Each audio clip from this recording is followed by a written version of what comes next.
नमस्ते, प्रणाम। ममता मौर्य के चैनल में सभी दर्शकों का स्वागत है। मेरी प्यारी प्यारी माताओं और बहनों को मैं दिल से प्रणाम करती हूँ। एक बहुत प्यारा से देवी माँ का भजन गीत सुनाने जा रही हूँ। आप लोग जरूर सुनना और सपोर्ट भी प्लीज जरूर करना।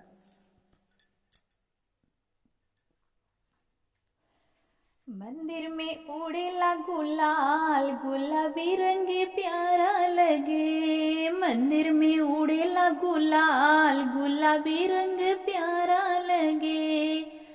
मैया के माथों पे बिंदी चमके, मैया के माथों पे बिंदी चमके। सेनुरा लालो में लाल, गुलाबी रंग प्यारा लगे। सेनुरा लालो में लाल, गुलाबी रंग प्यारा लगे। मंदिर में उड़ेला गुलाल, गुलाबी रंग प्यारा लगे। मंदिर में उड़ेला गुलाल, गुलाबी रंग प्यारा लगे। मैया की चूड़ी, मैया की कंगना चम चम चमके। मैया की कंगना चम चम चमके। चूड़िया में लालो लाल, गुलाबी रंग प्यारा लगे। चूड़िया लालो में लाल, गुलाबी रंग प्यारा लगे। चूड़िया लालो में लाल, गुलाबी रंग प्यारा लगे। मंदिर में उड़ेला गुलाल, गुलाबी रंग प्यारा लगे। मंदिर में उड़ेला गुलाल, गुलाबी रंग प्यारा लगे।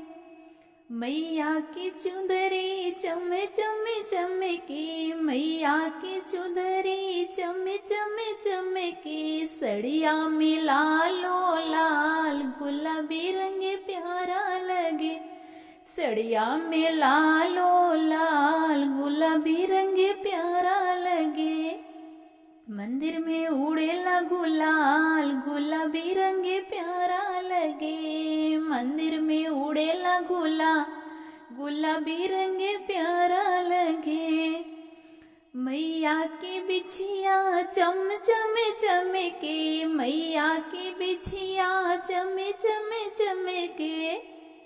रगीना लालो में लाल, गुलाबी रंग प्यारा लगे। रगीना लालो में लाल, गुलाबी रंग प्यारा लगे।